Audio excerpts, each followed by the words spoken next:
What would really happen if you did 50 squats every single day? No gym, no equipment, just your body and consistency. Sounds simple, right? But the results might surprise you. In this video, we'll break down exactly how your body changes when you commit to 50 squats every day. In the first week, expect soreness in your quads and glutes. That burning feeling? Your muscles are adapting and rebuilding stronger. Most people slightly bend their knees, which reduces core tension.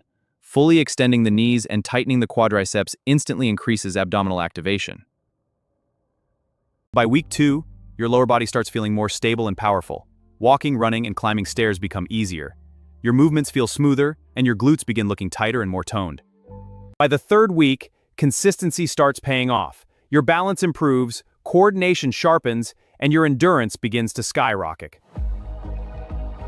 Around week 3, your endurance improves fast. You don't get tired as easily, your balance gets better, and your coordination becomes sharper. Now for the advanced tip.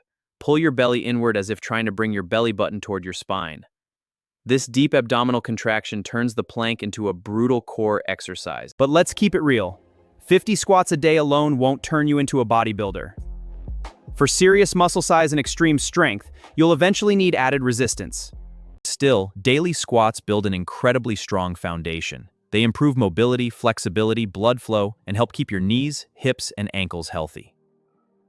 So should you start doing 50 squats a day? Absolutely. If 50 feels hard, split them into smaller sets. Already strong? Push for 75 or even 100. The secret is consistency. Anyways, guys, that's it for today. Thanks so much for watching. Good luck with your training, and until next time, keep moving, my friends.